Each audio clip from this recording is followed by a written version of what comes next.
mulai dari penyebab sampai solusinya. Ya. Ini bukan pekerjaan mudah, karena banjir di Aceh Utara itu sudah, seingat saya berarti sudah selalu banjir, Aceh Utara itu selalu banjir. Jadi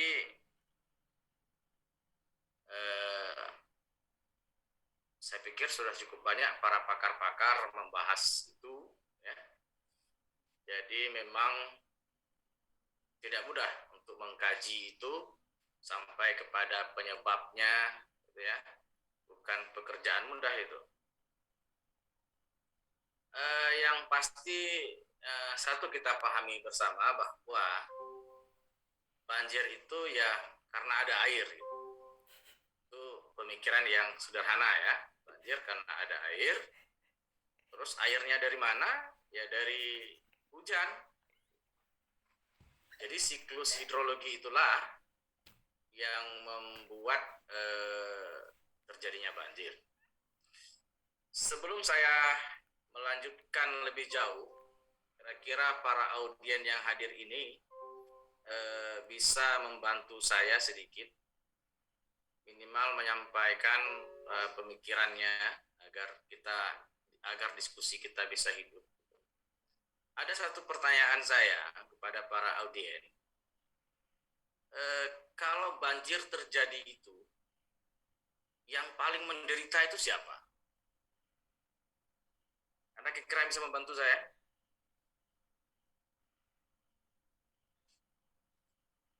Izin Kanda, mungkin masyarakat di sekitar aliran sungai Kanda. Oke, masyarakat di sekitar aliran sungai ya. Oke, ada lain nggak jawabannya?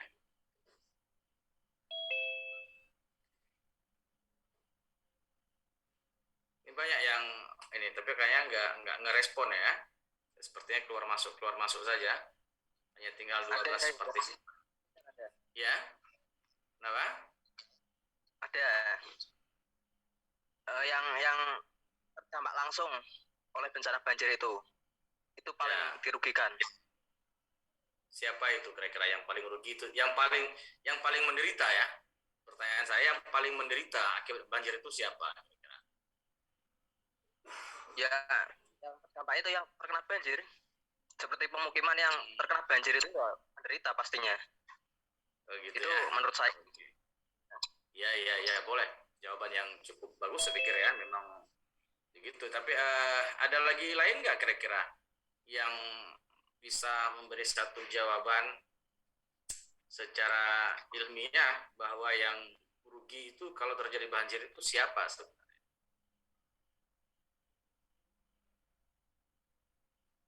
Menurut saya Kanda orang yang profesinya itu petani. Karena kenapa? Ya tanaman rendam. Kalau orang-orang yang itu kan nggak ada pengaruhnya sama banjir profesinya. Oke, gitu ya. Bisa nggak kita hubungkan sedikit ke secara filosofi ya? Secara filosofi yang paling menderita itu kalau banjir gitu. Ini yang baru masuk Nuriska Zahrani. Bisa Nuriska menyampaikan siapa yang paling menderita kalau banjir? Kalau terjadi banjir itu yang paling menderita siapa kira-kira? Masyarakatnya, Pak. Masyarakat. Oke, Tina udah buka kamera. Tina tahu Tina yang paling menderita siapa kalau banjir?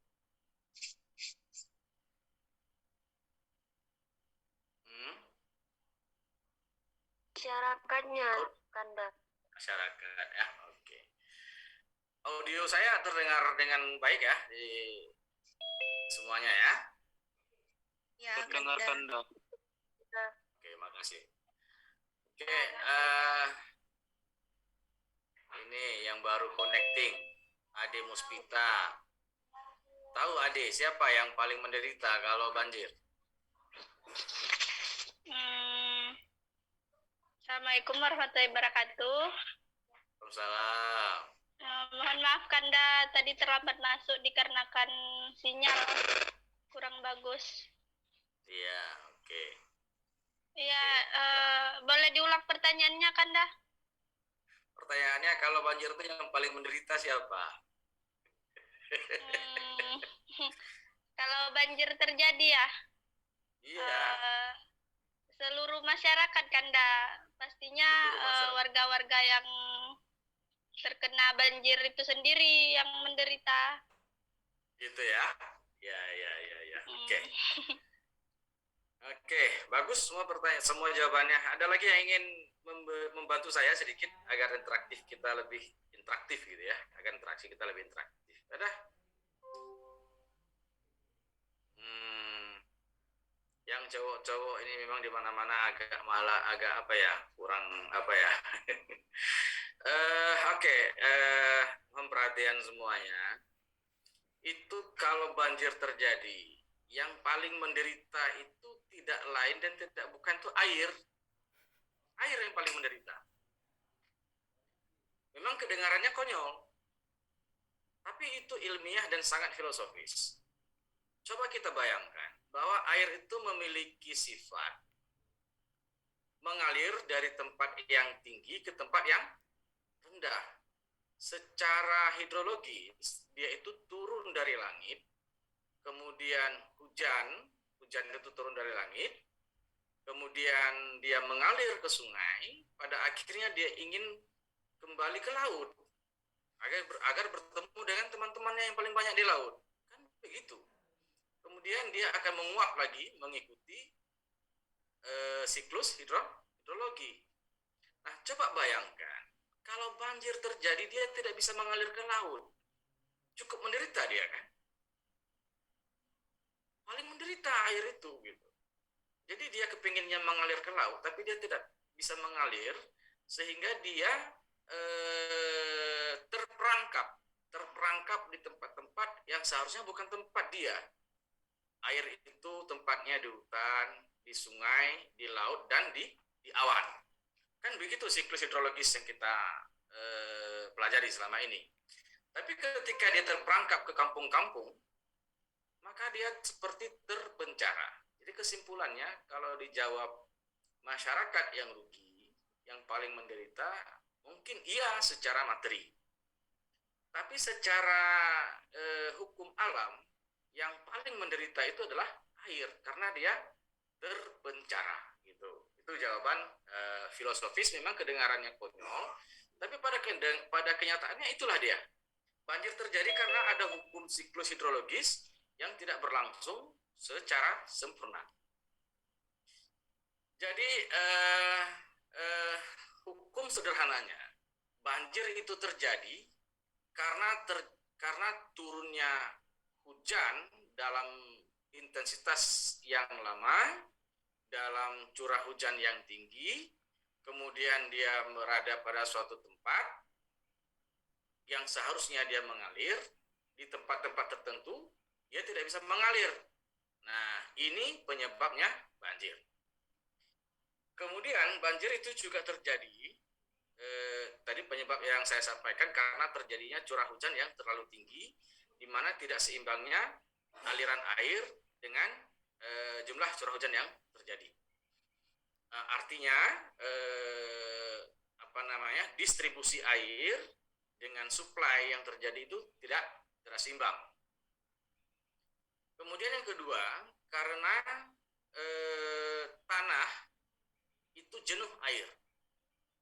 Pengertian jenuh air itu adalah di mana kondisi adalah pada saat semua pori-pori tanah itu sudah terisi oleh air, sehingga air tidak bisa masuk lagi. Karena sifat air itu dia kan memiliki sifat bukan sifat dia mempunyai proses infiltrasi. Proses infiltrasi itu adalah suatu proses di mana air itu masuk atau masuk ke dalam tanah. Masuk ke dalam tanah itu adalah proses infiltrasi. Jadi seharusnya semua tanah itu tersedia dengan baik bagi air untuk melakukan proses infiltrasi. Nah, kemudian selain infiltrasi, juga ada proses evaporasi. Evaporasi itu terjadi dari sumber-sumber air atau tanah yang menguap ke udara. Nah, selain penguapan yang terjadi melalui sumber air atau tanah, juga ada penguapan yang terjadi melalui apa? Melalui tumbuh-tumbuhan. Ini yang disebut dengan evapotranspirasi.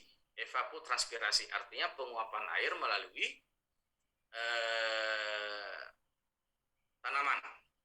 Nah, tanaman menyerap air dari dalam tanah, kemudian masuk ke jaringan batangnya, kemudian masuk ke jaringan daunnya.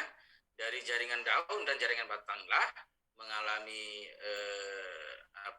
penyinaran oleh intensitas matahari, kemudian dia mengalami penguapan sampai menjadi uap air di atmosfer. Itulah kira-kira siklus air secara sederhana saya gambarkan. Adik-adik bisa melihat lagi atau membaca lagi secara sempurna pada beberapa sumber yang lain. Jadi kesimpulannya, banjir itu terjadi karena ketika siklus air itu tidak bisa berlangsung secara sempurna. Nah, siklus air yang mana yang tidak sempurna? Nah, ini yang harus kita bahas. Yang pertama, ketika dia seharusnya mengalir ke laut, tapi tidak bisa mengalir, berarti ada hambatan. Nah, ini dicatat satu, berarti ada hambatan. Maka pada saat terhambat itulah kemudian banjir itu akan terjadi. Kemudian maaf, saya ingin menyampaikan tadi, mengalirnya air di atas permukaan tanah itu kita sebut dengan runoff atau aliran permukaan. Aliran permukaan ini biasanya terjadi di sungai-sungai. Kalau runoff terganggu, bisa terdengar suara audio saya? Ya, ada gangguan di ini saya. Halo? Macet-macet kan. Oke, barusan sepertinya ada gangguan sinyal ya. Oke, ini bisa terdengar dengan baik audio saya? Bisa Kanda. Oke. Oke, saya lanjutkan ya. Saya ulangi sedikit, mungkin ada yang tadi tertinggal atau tidak terdengar. Jadi bahwa banjir itu terjadi ketika siklus hidrologis tidak berlangsung secara sempurna. Salah satunya tidak berlangsung secara sempurna adalah air tidak bisa melakukan proses runoff atau proses mengalir di atas permukaan sampai ke laut. Ini salah satu prosesnya. Kemudian yang kedua, air tidak bisa melakukan proses infiltrasi, tidak bisa melakukan proses masuk ke dalam tanah gitu, untuk sampai ke bawah permukaan tanah menuju ke mata-mata air yang ada di bawah tanah. Ini kalau direkam juga boleh, saya pikir ya, ini sebagai dokumentasi kita atau dokumentasi komisariat, boleh direkam ini. Kemudian yang selanjutnya saya ingin sampaikan bahwa dua proses tadi, tidak berlangsungnya aliran permukaan atau runoff secara sempurna dan tidak berlangsungnya proses infiltrasi secara sempurna. Nah, kita coba lihat dulu proses infiltrasi yang tidak berlangsung secara sempurna. Dengan banyaknya bangunan-bangunan, dengan banyaknya pembangunan jalan yang menutupi permukaan tanah, itu merupakan salah satu penyebab tidak bisa berlangsungnya infiltrasi air ke dalam tanah. Kenapa? Karena pori-pori tanah sudah tertutup di atas. Misalkan contoh jalan yang diaspal, ya, bukan berarti kita menentang pembangunan jalan sih, bukan, tapi artinya kita menatanya dengan baik, seharusnya kan seperti itu. ada pembangunan gedung, pembangunan jalan, atau menutupnya permukaan tanah oleh semen, oleh benda-benda padat lainnya, maka hal itu akan menyebabkan tidak adanya daerah resapan air, di mana air tidak bisa masuk ke dalam tanah. Nah, ketika air tidak bisa masuk ke dalam tanah, maka dia akan berada di atas permukaan tanah. Ketika dia berada di atas permukaan tanah, maka banjirlah dia, kan? Nah, itu yang pertama. Yang kedua, tidak bisa berlangsungnya proses aliran permukaan atau run off secara sempurna. Hukumnya air itu kalau turun di gunung, maka di gunung itu ada hutan-hutan. Tanaman-tanaman ini pada prinsipnya dia itu mengintersepsi air hujan. Maksud mengintersepsi air hujan ketika jatuh itu dia tidak langsung bisa ke permukaan tanah. Jadi bisa langsung jatuh ke permukaan tanah jika ada tumbuhan. Jadi kanopi tanaman itu akan menahan air hujan dengan waktu tertentu sehingga baru dia jatuh ke permukaan tanah. Selanjutnya, air tersebut ketika sampai ke permukaan tanah, dia juga tidak akan langsung mengalir. Dia akan ada waktu tertentu untuk berada di situ karena ditahan oleh akar-akar tanaman atau diserap dia oleh serasah-serasah yang ada di hutan. Nah, jadi dia membutuhkan waktu untuk bisa mengalir menjadi run off. Kemudian baru dia secara perlahan-lahan masuk ke dalam sungai. Kemudian dari sungai ini baru mengalir menuju ke muara ke laut. Nah, jadi kalau hujan terjadi dan langsung banjir, maka bisa kita perkirakan ada suatu penahan atau tidak adanya intersepsi air hujan oleh tanaman. Ini yang memicu terjadinya atau mempercepat terjadinya proses air itu mengalir ke permukaan tanah. Nah, sementara volume sungai, jika volume sungai yang ada itu tidak mencukupi untuk menampung jumlah air yang ada, maka dia akan meluap. Nah, ketika dia meluap, maka itulah banjir. Itulah dia.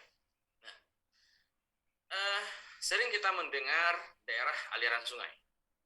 Sebelum saya membahas ini lebih lanjut, saya ingin memberikan satu gambaran dulu, ya. Mungkin rata-rata anak pertanian mudah-mudahan bisa memahami. Ada kadang-kadang sebagian masyarakat kita, bahkan kadang-kadang kalangan-kalangan elit gitu, tidak memahami pengertian daripada daerah aliran sungai. Ada orang yang menyampaikan, ada orang yang memahami atau mempersepsikan yang dikatakan dengan aliran sungai itu ya tempat sungai mengalir. Bukan, sebenarnya bukan itu. Daerah aliran sungai bukan tempat sungai mengalir.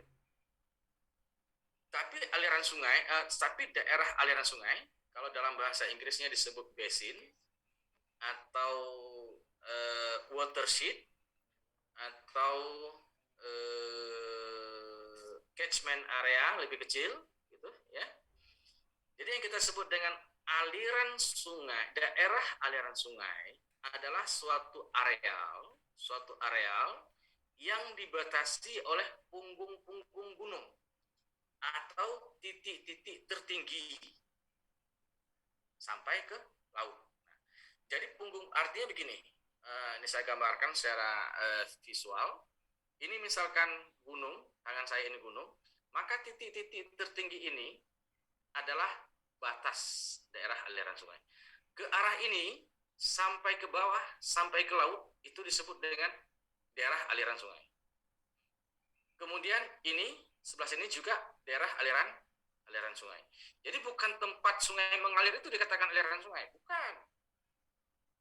Ya, kalau yang kita masukkan daerah aliran sungai yang dalam bahasa Inggrisnya disebut dengan watershed atau basin, ya, atau catchment area. Jadi daerah aliran sungai, saya ulangi sekali lagi, daerah aliran sungai adalah daerah yang dibatasi oleh titik-titik tertinggi, yaitu punggung-punggung gunung tadi atau punggung-punggung bukit. Nah, ini yang disebutkan aliran sungai. Jadi rumah kita dimanapun kita berada itu disebut dengan daerah aliran sungai. Artinya air itu bisa mengalir lewat itu sampai ke laut. Ya, nah kalau kita kembali ke konteks Aceh Utara, itu memang tiap tahun, setiap saat, asal hujan itu pasti banjir. Pertanyaannya ya hanya ada dua. Apakah karena air tidak bisa mengalir secara sempurna atau air tidak bisa melakukan infiltrasi secara sempurna? Nah, ini yang harus kita kaji bersama. Atau air tidak mengalami tidak sempat mengalami masa intersepsi. Dia turun hujan langsung mengalir. Hujan langsung mengalir. Hujan terus langsung mengalir. Sementara volume sungai untuk menampung air hujan yang mengalir itu tidak cukup atau kecil. Nah, maka banjir. Nah, ketika banjir itu ya yang terendam sawah, yang terendam kebun, yang terendam ya rumah-rumah warga. Nah, di situ ya air paling menderita dia karena tidak bisa, cuma dia nggak bisa ngomong aja. Kalau air ngomong dia akan teriak, dia akan unjuk rasa, dia akan buat sekian spanduk karena dia maunya mengalir ke laut tapi nggak bisa mengalir ke laut. Kemudian seberapa banyak hutan yang seharusnya dia bisa mengintersepsi air hujan yang sudah tidak ada. Ini salah satu sebab banjir. Kemudian volume sungai yang tidak mampu menampung air. Ini juga salah satu penyebab banjir. Hilangnya hutan udah tadi ya, hilangnya hutan sudah. Kemudian adanya kemudian hilangnya daerah-daerah resapan air, di mana di daerah-daerah resapan air ini adalah tempat air itu masuk ke dalam tanah. Dia harus masuk ke dalam tanah, ya. Maka ini yang menyebabkan banjir. Saya pikir hanya itu secara sekilas yang bisa saya sampaikan. Mungkin kita akan bisa berdiskusi lebih jauh untuk lebih memahami langsung kepada persoalannya. Jadi kalau dikatakan tadi pada pengantar moderator tadi, sekian kecamatan, sekian desa, sekian masyarakat mengungsi segala macam itu adalah efek banjir. Dan untuk menangani ini bukan mudah, tidak mudah menangani proses banjir ini, nggak mudah karena memang dia arealnya besar, waktunya panjang, kemudian melibatkan banyak komponen masyarakat. Jadi ya bukan pekerjaan yang mudah untuk menangani banjir ini, dan juga anggaran yang dibutuhkan juga bukan sedikit gitu. Saya pikir itu yang bisa saya sampaikan. Nanti dalam diskusi kita akan bisa mengulasnya lebih jauh. Demikian moderator, saya kembalikan kepada moderator. Terima kasih atas waktunya.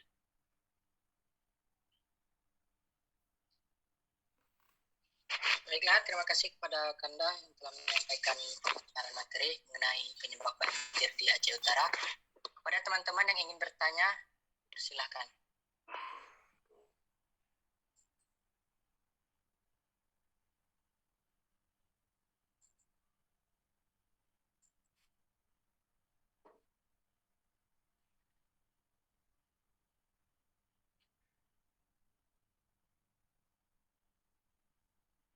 Ya enggak ada.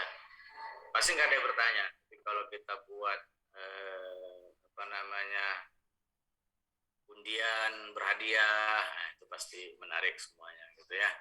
Hal-hal yang seperti ini saya pikir generasi muda sekarang sudah berubah, bukan kayak dulu lagi. Anak sekarang sudah responnya sudah respeknya pada lingkungan sudah sangat rendah gitu ya gitu. Silakan moderator saja. Kanda, izin bertanya Kanda. Silakan.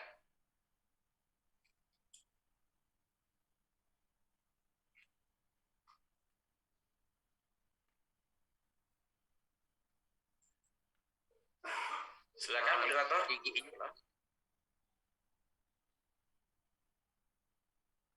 Nggak terdengar suara bertanya itu?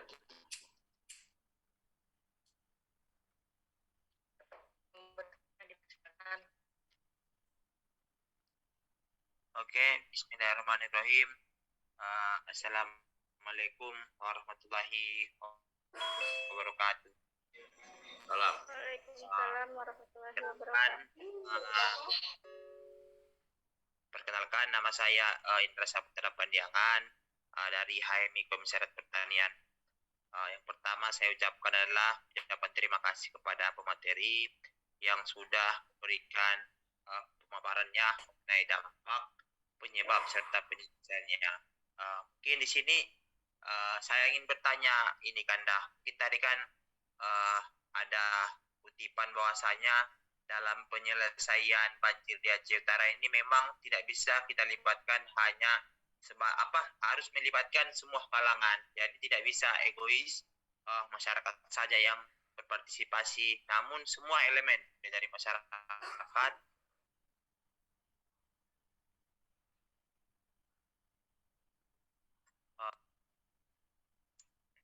mungkin saya tanyakan di sini Kanda, secara partisipasi pemerintah, mungkin apa sih yang Kanda ketahui yang sudah mereka lakukan atau upaya yang sudah dilakukan mengenai penanganan banjir ini Kanda? Mungkin itu saja yang dapat saya tanyakan. Assalamualaikum warahmatullahi wabarakatuh. Gimana moderator, apa saya jawab langsung atau gimana? Langsung jawab aja Kanda. Oke, terima kasih moderator, terima kasih juga atas pertanyaannya ya. Kalau ditanya apa yang sudah dilakukan oleh pemerintah, yang saya ketahui itu yang saya tahu itu kan sedang dibangun waduk Geruto kalau nggak salah namanya ya. Itu adalah salah satu cara untuk menampung air. Jadi sejumlah air yang mengalir dalam das Geruto itu, daerah aliran Geruto itu akan tertampung dulu di dalam waduk itu, sehingga dia tidak mengalir ke perkampungan, tidak mengalir ke daerah-daerah yang ada penduduknya. Jadi itu yang saya ketahui salah satunya. Tapi menurut saya tidak cukup hanya dengan itu, harus ada tindakan-tindakan lain. Di antaranya ya memelihara hutan, kemudian di pinggir sungai ya, daerah bantaran sungai. Bantaran sungai dari pinggir-pinggir sungai itu harus dipertahankan adanya pohon-pohon yang alamiah.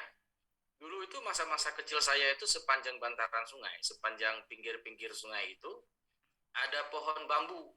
Jadi sepanjang sungai itu tanam bambu semuanya sepanjang sungai, dan dilarang masyarakat memotongnya, bambu yang masih kecil-kecil yang sudah tua-tua itu untuk menghindari agar jangan terjadi abrasi di sungai, sehingga sungai tetap terjaga secara lestari.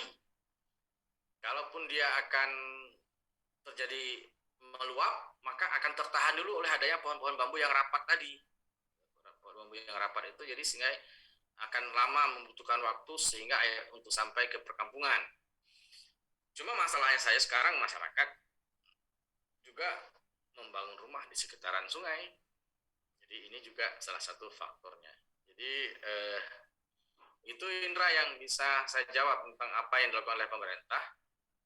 Tentu pertanyaan ini tidak tepat untuk saya jawab. Seharusnya yang jawabnya adalah para pemerintah, para orang-orang yang terlibat di pemerintahan gitu ya.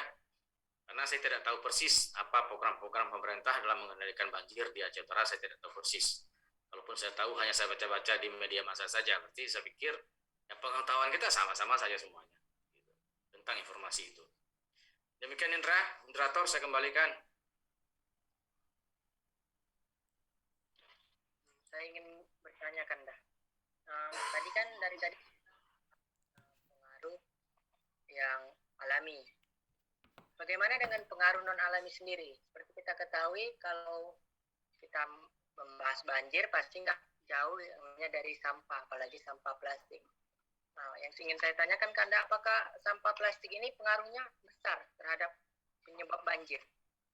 Karena kan sampah plastik ini sifatnya itu lama hancur dan membuat beberapa saluran yang harusnya sungai itu mengalir, airnya itu kembali ke sungai atau ke laut, bisa tersumbat karena kan sampah plastik. Terima kasih Kanda. Terima kasih pertanyaannya ya. Bagus, mantap pertanyaannya.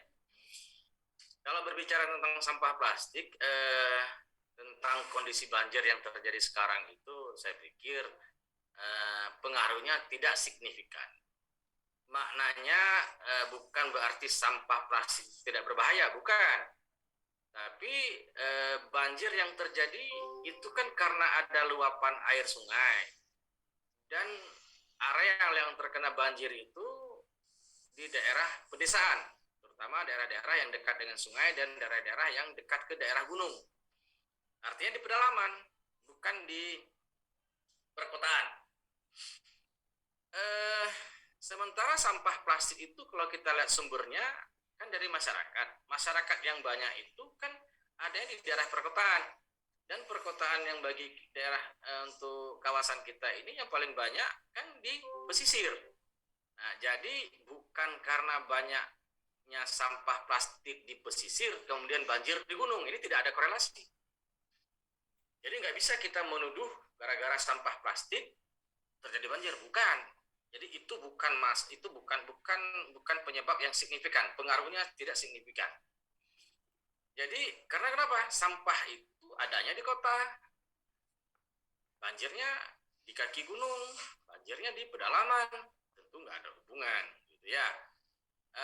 Kalau banjirnya di Kota Lesmawe, misalkan kita lihat Kota Lesmawe asal hujan terendam banjir, itu betul, karena tidak berfungsinya drainase yang sudah ada.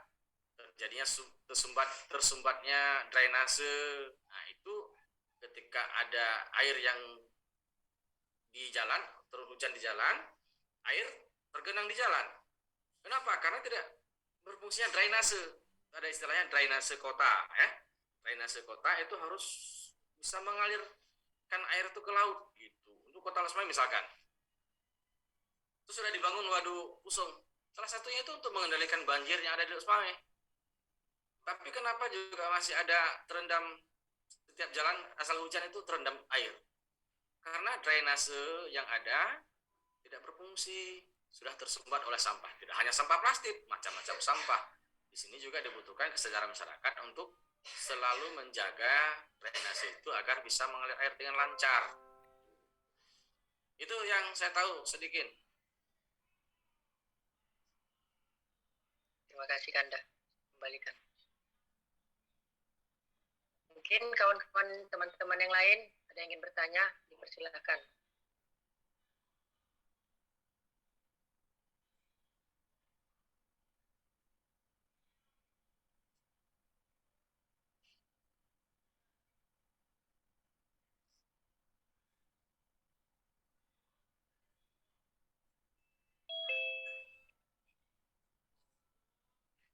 Nih jumlah kader semuanya ini cuma ini. Silakan. Izin bertanya Kanda. Jadi seperti yang kita ketahui bersama Kanda, di dalam lingkungan masyarakat kita saat ini, baik itu di lingkungan rumah atau tempat tinggal kita telah mengetahui bahwasanya di situ kesadaran masyarakat dalam sampah plastik atau dalam membuang sampah juga sudah diterapkan, dan untuk pohon-pohon juga sudah tidak terlalu berkurang gitu Kanda. Maksudnya pohon juga ada, pohon besar maupun pohon kecil. Terus kenapa banjir itu masih tetap terjadi gitu? Jadi menurut Kanda apa sih solusi yang paling ampuh gitu untuk menanggulangi dari banjir tersebut? Dikarenakan walaupun kita berpartisipasi sebagai mahasiswa atau masyarakat dalam membantu, akan tetapi selalu terjadi keberlangsungan gitu. Bagaimana sih antisipasinya agar di setiap hujan deras itu tidak ada lagi kebanjiran gitu Kanda? Terima kasih. Terima kasih kembali. Jadi begini, kita harus membagi areal dulu untuk memudahkan kita memahami tentang konsep banjir ini. Kita pahami dulu konsep DAS ya. Jadi konsep DAS itu ada daerah hulu, ada daerah hilir. Kalau yang mungkin Adi maksudkan tadi itu kita ada pohon-pohon besar, sampah sudah kita kelola tapi masih banjir, itu karena pengelolaan daerah hulunya yang tidak baik. Mungkin kita sekarang ini kan hidupnya atau tinggal kita kan di daerah hilir. Daerah yang menunggu datangnya air. Air itu datang dari mana? Dari daerah hulu. Jadi perbaikan lingkungan itu nggak bisa dilakukan hanya di daerah hilir saja. Yang paling penting itu adalah di daerah hulu. Di sana harus kita intersepsi dulu airnya agar tidak mengalir cepat. Sebentar ya, sebentar saya sebentar.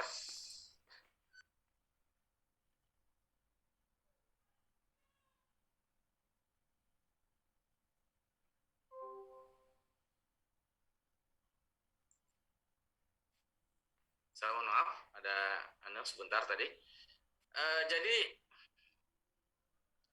apa tadi konsep daerah hulu dan hilir ya. Nah, kalau daerah hulunya rusak, maka saya pikir akan sangat susah kita melakukan pengendalian banjir ini. Air yang turun di hutan di daerah hulu itu harus tertahan lama baru mengalir. Nah, itu konsepnya. Konsep sederhananya seperti itu. Ketika hujan terjadi, hujan itu turunnya di gunung, maka air yang di gunung itu harus menunggu dulu, jangan langsung mengalir. Itu konsepnya.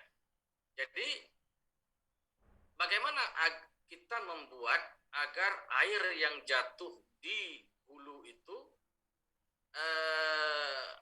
tertahan lama? Salah satunya dengan adanya hutan. Yang kedua, dengan memperbesar volume sungai.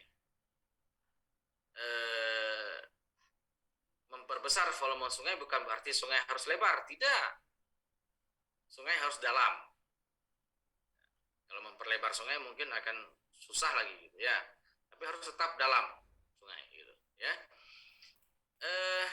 Sebanyak apapun kita menanam pohon di daerah ini, sebaik apapun kita mengelola sampah di daerah hilir, kalau daerah hulunya tidak terkendali penebangan pohon, perusakan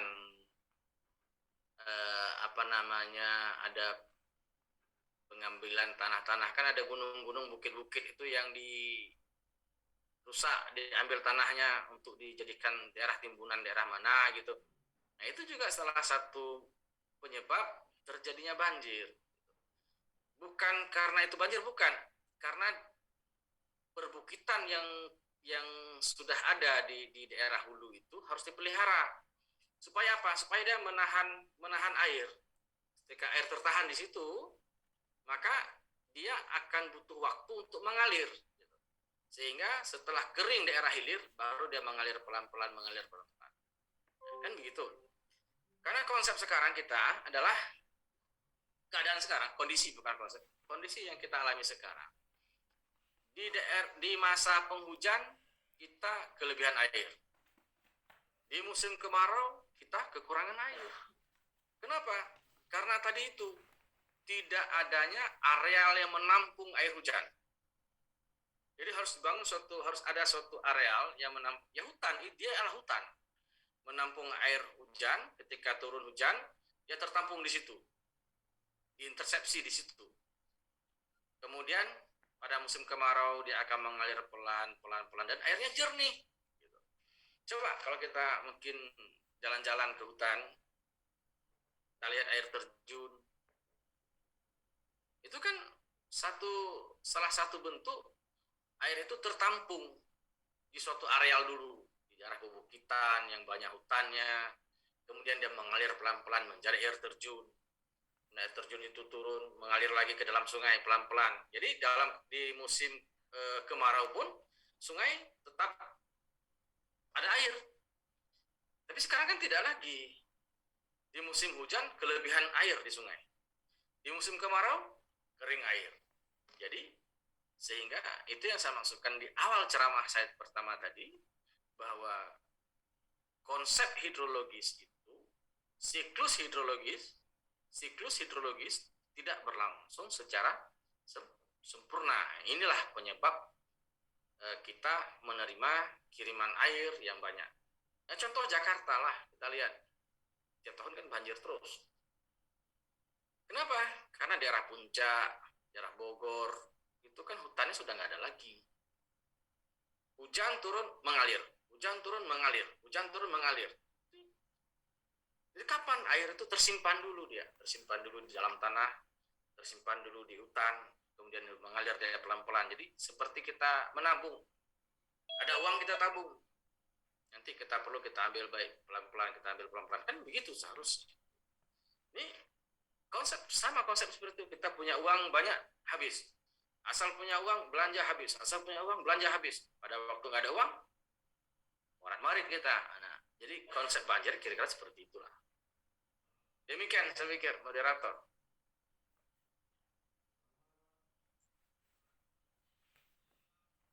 Baiklah, kepada teman-teman, apakah ada yang ingin bertanya lagi?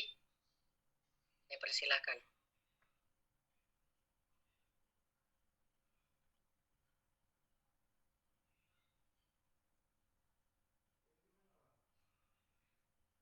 Izinkan melanjutkan pertanyaan yang saya tadi, dipersilakan.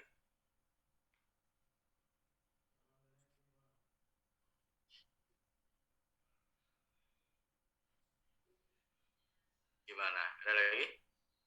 Cuma begini, kader. Saya ingin bertanya, ini Kanda. Lanjut. Tadi kan sudah kita cari mungkin secara ilmiah tentang apa sih dampak, penyebab, serta penyelesaiannya. Saya mungkin di sini ingin berbagi perspektif Kanda dari Kanda. Mungkin apa ingin bertanya, ada nggak Kanda yang pernah Kanda amati di satu wilayah yang dulunya kondisinya sama seperti Aceh Utara ini, namun melakukan kebijakan-kebijakan tertentu sehingga mereka yang dulunya banjir seperti Aceh Utara ini mengalami perubahan. Maksudnya tidak banjir lagi begitu. Ada nggak daerah yang mungkin pernah Kanda amati lah, mungkin secara media ataupun secara langsung?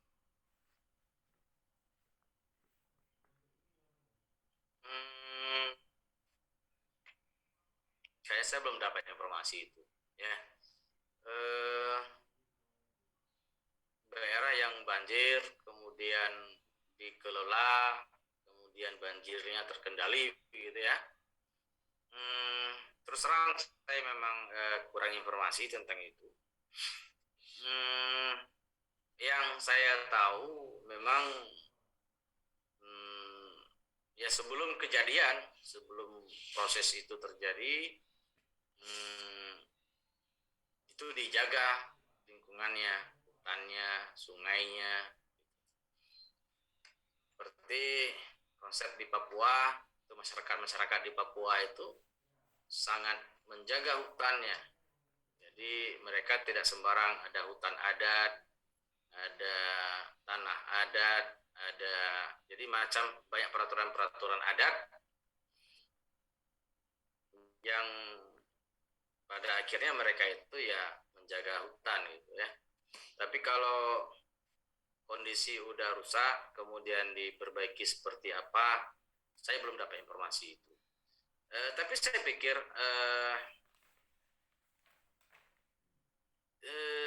tidak ada yang tidak ada cara.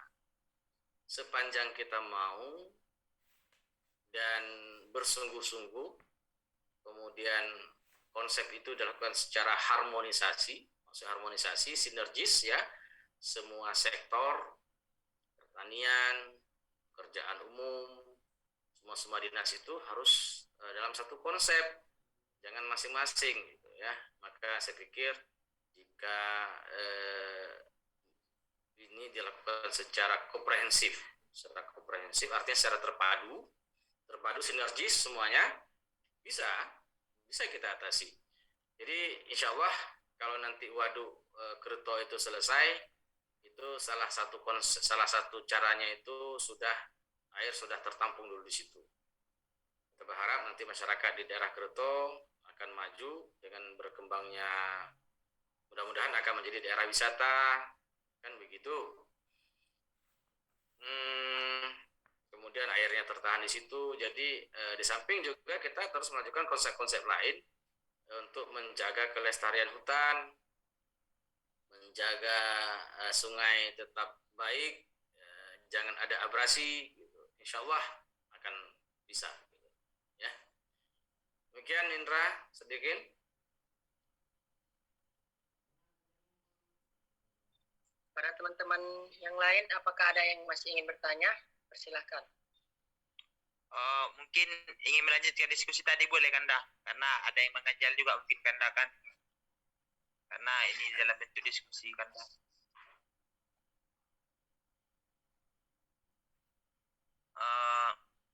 Jadi kan kita bersama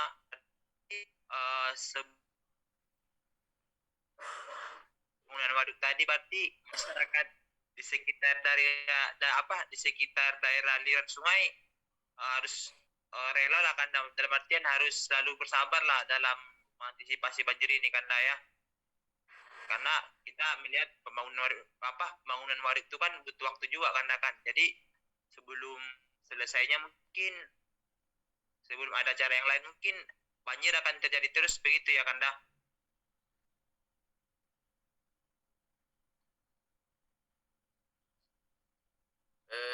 Oke.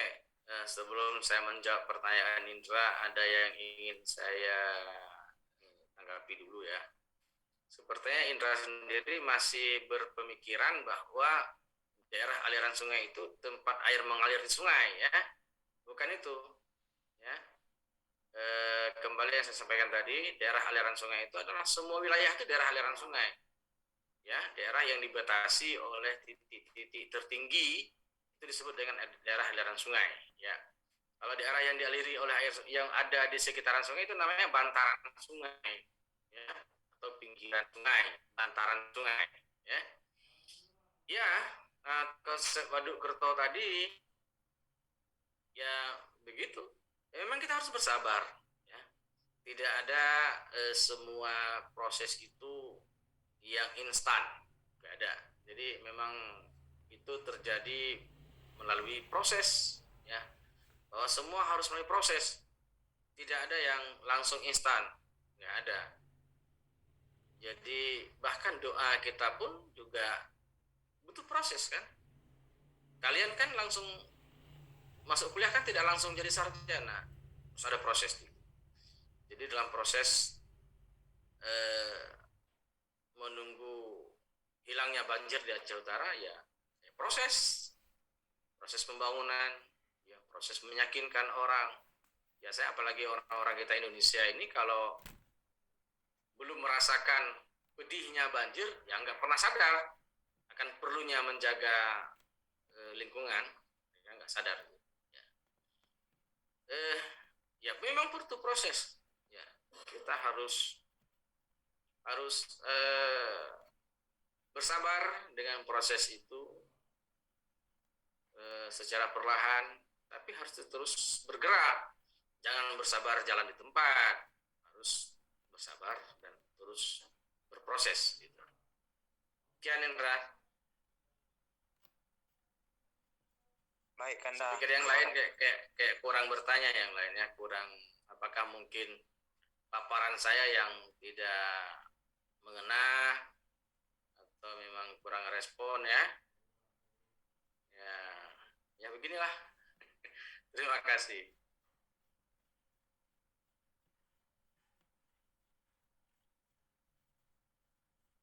Baiklah, mungkin tidak ada lagi yang bertanya. Terima kasih kepada Kanda Saiful yang telah memaparkan materi mengenai banjir. Kesimpulan pada diskusi kali ini adalah apa yang dibahas sangat menarik ya, dan juga sangat bermanfaat. Karena yang kita bahas di sini adalah mengenai banjir, hal yang tidak bisa kita hindari ya, dimanapun dan kapanpun. Saya berharap teman-teman di sini semua tidak hanya mendengar dan memahami, tapi bisa juga menerapkan nilai-nilai kebaikan, khususnya sadar dan peduli terhadap lingkungan, apalagi kita mahasiswa ya kan. Karena sesungguhnya manusia yang baik itu adalah manusia yang bermanfaat bagi orang lain. Saya Muhammad Sadikin sebagai MC pada diskusi kali ini pamit undur diri. Saya mohon maaf bila ada kesalahan kata. That's all of me. I hope apologies if I wrong. I close with Assalamualaikum warahmatullahi wabarakatuh. Waalaikumsalam.